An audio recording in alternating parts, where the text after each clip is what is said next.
अस्सलाम everyone. Okay guys, हम पढ़ रहे थे कोहॉर्ट स्टडी और उसका एनालिसिस, जो कि पूरी कोहॉर्ट स्टडी में, क्योंकि कोहॉर्ट स्टडी आपकी डायरेक्टली एससीक्यू में कभी भी शायद एक दो दफ़ा ऐसे आई हो कि वो आपसे पूछ लें कि कौन सी स्टडी है और आप इसके बारे में मतलब कुछ लिखें, लेकिन इस तरह का नहीं पूछते। कोहॉर्ट स्टडी में से सबसे ज़्यादा जो आता है वो उसका एनालिसिस आता है। या तो आपसे पूछते हैं मतलब सिंपली कि ये है कौन सी स्टडी जिसमें आप लंबा फॉलो अप करेंगे सिनेरियो में, आपको उन्होंने कहा हो कि 10 साल, 5 साल, 6 साल, 8 साल का फॉलो है, तो साफ पता चल जाता है कि वो कोहॉर्ट है। और दूसरा, उसके जो अगली बात उनसे पूछी जाती है और एमसीक्यूज में जो बहुत ज़्यादा आती है वो है उसके एनालिसिस में ये बातें। एनालिसिस में सबसे पहले हम इंसिडेंस रेट मेजर करते हैं, जो मैंने आपको बता दिया था कि इंसिडेंस ये बात होती है कि अगर 1000 लोग थे तो उनमें से 10 को हुआ है हमारी पॉपुलेशन में ये रिस्क फैक्टर, ये जो डिजीज है, ठीक है। अगर 1000 लोग स्मोकर्स थे तो उनमें से 10 ने लंग कैंसर डेवलप किया, और अगर 1000 लोग ही नॉन स्मोकर थे तो उनमें से 1 ने डेवलप किया। और जनरल इंसिडेंस, इंसिडेंस का मतलब क्या होता है, नए केसेस कितने आएंगे। तो मतलब ये है कि अगर आपकी जनरल पॉपुलेशन में भी हम इसको देखना चाहिए तो अगर 1000 स्मोकर होंगे तो उनमें से 10 नए केसेस आएंगे। ये इंसिडेंस रेट है हमें, ठीक है। अच्छा, हमने 4 चीजें इस पूरे में पढ़नी है। एक तो इंसिडेंस है, और दूसरा हम जो मेन चीज है वो रिस्क एस्टिमेशन होती है, ठीक है। हमने एस्टिमेट करना होता है कि कितने रिस्क पे हैं लोग, और वो रिस्क 3 तरह का है जो हम पढ़ेंगे। एक रिलेटिव रिस्क है, एक एट्रीब्यूटेबल रिस्क है, और एक पॉपुलेशन एट्रीब्यूटेबल रिस्क है। अब ये चारों बातें ना आती होती है और सिनेरियोज में बना के पूछते हैं, फिर आपसे कहते हैं कि इसमें ये चीज क्या है, ये चीज क्या है। आसानी से याद ना, ये 4 बातें अगर आपके जहन में होंगी, आप किसी भी वैल्यू को समझ सकेंगे कि ये क्या चीज़ है, ठीक है। अगर आपके एमसीक्यूज में आपके पास आती है ना, आपसे वो कोई बात पूछ लेते हैं इस किस्म की, मैं अभी उसकी एग्जांपल देती हूँ, और आपसे वो कहते हैं कि वो आपके पास ये चारों ऑप्शंस हैं, और आपसे वो पूछ लेते हैं कि ये क्या बता रही है, तो आप बस अपने, मैं आपको पहले ये समझा लेती हूँ ताकि आपको समझ में आ जाए। एग्जाम्पल के साथ फिर बताऊंगी कि how can we interpret. Incidence आपको बताती है कि डिजीज इतनों को हो गई है या होगी, ठीक है। कि मैंने भी आपसे कहा कि इंसिडेंस जैसे हमने कैलकुलेट किया था कि नए केसेस कितने आएंगे और हमारे पास कितने आए हैं। स्मोकर में 1000 में 10 लोग नए केस हमारे पास आ जाते हैं। तो जब भी आपसे वो इंसिडेंस की कोई बात पूछेंगे तो आपके जहन में होना चाहिए कि इतनों को होगा, कि एक उसमें टोटल पॉपुलेशन लाजमी होती है, ठीक है। इंसिडेंस में एक डेफिनेट टोटल पॉपुलेशन लाजमी होती है, बिकॉज इंसिडेंस रेट है ये, ठीक है। मैंने लिखा नहीं पूरा, ये इंसिडेंस रेट है। तो इसमें आपके पास एक पॉपुलेशन का टोटल उन्हें लाजमी दिया होगा कि टोटल पॉपुलेशन 1000 है, टोटल पॉपुलेशन 100 है, या कितने में से हम बात कर रहे हैं, ठीक है। एक राउंड अबाउट वैल्यू। तो 1000 में से 10 को होगा, 20 को होगा, 50 को होगा, जो भी होगा वो आपका इंसिडेंस रेट है कि इतनों को होगा। बस ये लफ्ज याद होना चाहिए, ठीक है। रिलेटिव रिस्क आपको ये बताते हैं सिंपली कि कॉज और इफेक्ट में ताल्लुक कितना स्ट्रॉन्ग है, एसोसिएशन कितनी है। अगर आपको कोई कहता है कि हमारा रिलेटिव रिस्क जो है वो 2 है, ठीक है। अगर कहते हैं कि ब्रेस्ट कैंसर का रिलेटिव रिस्क, ब्रेस्ट कैंसर का तो एसोसिएशन इतना चलो स्ट्रॉन्ग किसी से बनता नहीं है। कॉज और इफेक्ट में सपोज हम रेडिएशन एक्सपोजर और जो आपका कह लें आप चेस्ट कैंसर या जो लंग्स कैंसर है, ठीक है, कि आपके जो लोग रेडिएशन से एक्सपोज होते हैं उनमें चेस्ट में रेडिएशन होंगी, उनमें लंग कैंसर का कितना रिस्क है। तो रेडिएशन एक्सपोजर और लंग कैंसर की आप स्टडी करें और कोई आपसे कहते हैं कि रिलेटिव रिस्क जो है वो 2 है, तो आपको ये समझ आ जाना चाहिए इसमें। इसके आपके जहन में होगी क्या बात, कि ताल्लुक है ये रिलेटिव रिस्क इस ताल्लुक कॉज एंड इफेक्ट में, ठीक है। तो जब आपसे कोई कहेगा कि इस बात को इंटरप्रेट करें कि रिलेटिव रिस्क अगर 2 है तो इसका क्या मतलब है, तो इसका मतलब सिंपली ये है कि जो लोग रेडिएशन से एक्सपोज हैं उनमें लंग कैंसर का रिस्क 2 टाइम्स ज्यादा है एज कम्पेयर टू वो जो एक्सपोज नहीं है, ठीक है। तो this is the association, strength of association between cause and effect. अगर स्मोकिंग और लंग कैंसर में मैं कहती हूँ कि मेरे पास आ जाता है रिलेटिव रिस्क 10, तो वो सिंपली ये बात होगी कि जो स्मोक करते हैं उनमें 10 टाइम्स रिस्क ज्यादा है of developing lung cancer as compare to non smoker, ठीक है।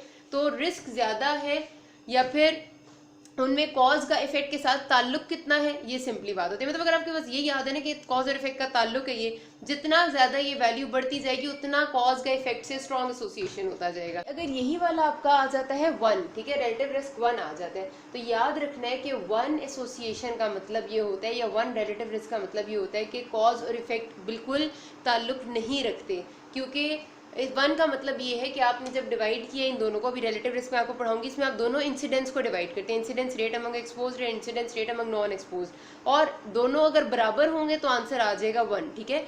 तो इसका मतलब ये है कि आपका जितना एक्सपोज्ड में जो लोग स्मोक करते थे, जितना लंग कैंसर उनमें हो रहा है उतना ही उन लोगों में हो रहा है जो स्मोक नहीं करते थे। इसका मतलब है कि वन है रिलेटिव रिस्क, मतलब ये है कि कॉज हो ना हो इफेक्ट पे कोई फर्क नहीं पड़ता, रिस्क फैक्टर हो ना हो डिजीज पे कोई फर्क नहीं पड़ता, बराबर बराबर है, ठीक है। और अगर आपके पास ये वैल्यू आ जाए ना 1 से कम, मतलब आ जाए 0.75, 0.25 या कुछ भी 1 से कम, तो वो क्या बताएगी? अब आप खुद सोचें, अगर 1 से कम ये कब आएगी? जब रिलेटिव रिस्क में इंसिडेंस ऑफ एक्सपोज जो है वो छोटा होगा और इंसिडेंस ऑफ नॉन एक्सपोज बड़ी होगी। सपोज ऊपर वैल्यू है मेरे पास 5 और नीचे वैल्यू है मेरे पास 10, मतलब ये कि जो एक्सपोज लोग थे उनमें इंसिडेंस कम है और जो रिस्क फैक्टर से एक्सपोज नहीं थे, जो स्मोकिंग नहीं करते थे, उनमें इंसिडेंस ज़्यादा है। तो देखने में भी यही बात लगती है कि इसका मतलब ये है कि स्मोकिंग करना is good for lung cancer, और जो स्मोकिंग करते हैं उनमें इंसिडेंस कम है। मैं बता रही हूँ, सपोज करिए, ऐसा होता नहीं है, ठीक है। तो अगर वैल्यू आपके पास रिलेटिव रिस्क की आ जाती है लेस देन 1, जो 5/10 करेंगे तो जाहिर सी बात है हमारे पास 0.5 आएगी। तो इसका मतलब ये होता है कि हमारे पास जो कॉज और इफेक्ट का एसोसिएशन है वो नेगेटिव है, और कॉज के होने की वजह से बीमारी कम हो रही है, ज़्यादा नहीं हो रही। अगर मोर देन 1 आएगी तो कॉज के होने की वजह से बीमारी ज़्यादा हो रही है, पॉजिटिव एसोसिएशन है, क्योंकि इंसिडेंट एक्सपोज में ज़्यादा हो जाएगा, नॉन एक्सपोज में कम हो जाएगा। अगर 1 आएगी तो न्यूट्रल है। याद रखने वाली बात यह कि कॉज और इफेक्ट का ताल्लुक आपको पता चल जाता है रिलेटिव रिस्क से सिंपली। अगली चीज़ आती है एट्रीब्यूटेबल रिस्क। एट्रीब्यूटेबल रिस्क आपको सिर्फ और सिर्फ ये बताता है, जब आपसे कोई कहे कि एट्रीब्यूटेबल रिस्क इज 80%, तो इसका मतलब ये है कि जो टोटल बीमारी हुई हुई है उस जगह पे, जो भी हम बीमारी की बात करें, उनमें से 80% हमारे कॉज या रिस्क फैक्टर की वजह से हुई है। यानी कि अगर मेरे से कोई कहता है कि जो हमारा है जी किस चीज़ का, हेपेटाइटिस सी का कर लेते हैं, हेपेटाइटिस सी का एट्रीब्यूटेबल रिस्क 80% है इन सर्टेन पॉपुलेशन, तो मुझे फौरी तौर पे मेरे जहन में क्या बात आएगी कि एक्सपोजर टू, अगर सपोज वो हेपेटाइटिस सी और नीडल स्टिक इंजरीज जो होती है ना, आपको जो ब्लड दूसरों की सुई लग जाने से इंजरी होती है, इसका एसोसिएशन वो चेक कर रहा था, नीडल स्टिक इंजरीज का और हेपेटाइटिस सी का। तो मेरे अगर मुझे वो कहेगा कि एट्रीब्यूटेबल रिस्क आपका है जी 80%, तो मेरे जहन में फौरी तौर पे ये बात आएगी कि इसका मतलब ये है कि उस जगह पे जिस जगह स्टडी की गई है वहाँ पर 80% जो केसेस आए हैं हेपेटाइटिस सी के, वो किस वजह से है? नीडल स्टिक इंजरीज की वजह से। तो सिंपली ये लाइन आपने याद रखनी है कि एक्सपोजर की वजह से डिजीज कितनी हुई है, ये एट्रीब्यूटेबल रिस्क है। बस ये आप अगर जहन नशीन कर लेंगे ना टेबल, तो आपको कोई मसला नहीं होगा, ठीक है। तो आपके अगर कोई कहेगा कि जैसे अभी ये वाली जो स्टडी है इसमें पार्ट में लिखा हुआ है उन्हें कि 90% है लंग कैंसर का और जो लंग कैंसर और स्मोकिंग का एट्रीब्यूटेबल रिस्क, तो इसका मतलब क्या है कि जो टोटल लंग कैंसर डेवलप हुआ है उनमें से 90% इज बिकॉज ऑफ स्मोकिंग। मतलब आपके जो 100% केसेस अगर आते हैं लंग कैंसर के, तो उनमें से 90% स्मोकिंग की वजह से हैं। अगर आपसे कोई कहता है कि हमारा जो ये एट्रीब्यूटेबल रिस्क 50% है, तो सिंपली ये बात है कि जो आपकी डिजीज़ है वो 50% उस कॉज की वजह से है, उस एक्सपोजर की वजह से है, और बाकी 50% विदाउट एक्सपोजर है। तो एक्सपोजर की वजह से कितनी हुई ये एट्रीब्यूटेबल रिस्क बताते हैं, ठीक है। आखिरी चीज़ है population attributable risk. Population attributable risk आपको ये बताता है कि अगर आप बीमारी एक्सपोजर को ख़त्म कर देंगे तो बीमारी में कितनी कमी आ जाएगी। अगर आप कहीं पर ये लिखा हुआ मिल जाए कि हमारा जो पॉपुलेशन एट्रीब्यूटेबल रिस्क है वो 75% है, तो इसका क्या मतलब है? इसका मतलब ये है कि अगर आपकी डिजीज़ जो आप स्टडी कर रहे हैं वो अगर आप जो डिजीज़ स्टडी कर रहे हैं, जिस रिस्क फैक्टर के साथ स्टडी कर रहे हैं, अगर उस रिस्क फैक्टर को ख़त्म कर दें हम सोसाइटी से, पॉपुलेशन में से, सपोज़ यही बात है कि स्मोकिंग वाली बात, कि स्मोकिंग को अगर हम ख़त्म कर दें तो बीमारी में कितनी कमी आ जाएगी, वो पॉपुलेशन एट्रीब्यूटेबल रिस्क बताता है। तो वो बताएगा कि 75% लंग कैंसर कम हो जाएगा सोसाइटी में से अगर स्मोकिंग ख़त्म कर दी जाए। तो बस ये 4 बातें हैं जो आपने याद रखनी है और इन्हीं पे सारी चीज़ें बेस करती हैं, ठीक है। इंसिडेंस होगा तो इतनों को होगा, 1000 लोगों में से 10 को होगा, 50 को होगा, 20 को होगा, जितना इंसिडेंस है। रिलेटिव रिस्क आ जाए आपके सामने तो आपको पता चल जाना चाहिए कि 5 रिलेटिव रिस्क है। इसका मतलब है एक्सपोजर की वजह से 5 टाइम्स इंक्रीज रिस्क है among the exposed as compared to non-exposed and 5 times strong association है between the cause and effect। Simple सी बात है, ठीक है। अच्छा, अगर आपके पास रिलेटिव रिस्क आ जाते 0.1 तो मतलब ये है कि आपका कॉज की वजह से या रिस्क फैक्टर की वजह से बीमारी में कमी आ रही है, ठीक है, क्योंकि वो 1 से कम चला गया। एट्रीब्यूटेबल रिस्क अगर कोई कहता है आपसे कि हमारा है 20, तो मतलब ये है कि आपकी जो टोटल डिजीज़ है उनमें से 20% आपके रिस्क फैक्टर पे एक्सपोजर की वजह से हुई है। और पॉपुलेशन एट्रीब्यूटेबल रिस्क आपको कहेगा, अगर कोई कहता है हमारा है 90 तो मतलब ये है कि जब आप अपने रिस्क फैक्टर को अपनी सोसाइटी से निकाल देंगे तो बीमारी में 90% कमी आ जाएगी। बस दैट्स इट। आपके पास एमसीक्यू आता है, एमसीक्यू में वो आपसे यही पूछते हैं कि आपको एक लंबा सा सिनेरियो देंगे। सपोज अगर हम करते हैं कि स्मोकिंग और लंग कैंसर का ही दे देते हैं, तो वो कहते हैं कि स्मोकिंग, एक बंदा था जो मतलब एक स्टडी कंडक्ट की गई है, कोहॉर्ट स्टडी का आपको बताएंगे पूरा, और उसमें हमने इंसिडेंस चेक किया है। और या फिर वो आपको ये कह देंगे कि 1000 में से हमें ये पता चला कि 10 लोगों को जो है वो होता है लंग कैंसर जो स्मोकिंग करते हैं। तो आप बताएं कि ये वैल्यू जो 10 है ये इसमें क्या है। तो अगर वो आपसे सिंपली ये कह रहे हैं, उनने एक पूरी राउंड अबाउट वैल्यू बता दी कि 1000 में से 10 लोगों को होगा जो स्मोकिंग करते हैं, तो साफ पता चलता है कि इतनों को होगा वाली बात है, और this is your incidence value. ठीक है, और इसमें कोई सोचने की बात ही नहीं, और सारे एमसीक्यूज इसी तरह आते हैं। तो होपफुली आपको ये बात क्लियर है। अब मैं आपको फिर से एक दफ़ा बता देती हूँ, रिलेटिव रिस्क तो मैंने आपको बता दिया कि क्या होते हैं। इंसिडेंस अमंग एक्सपोज और इंसिडेंस नॉन एक्सपोज दोनों को डिवाइड कर दो। जाहिर सी बात है, देखने में भी पता चल जाएगा कि अगर ऊपर वाली वैल्यू यानी एक्सपोजर की वजह से जो इंसिडेंस है वो ज़्यादा है, तो आंसर मोर देन 1 आएगा, which means there is a good strong association. अगर लेस देन 1 आएगा, विच इट मीन्स के आपकी नेगेटिव एसोसिएशन है।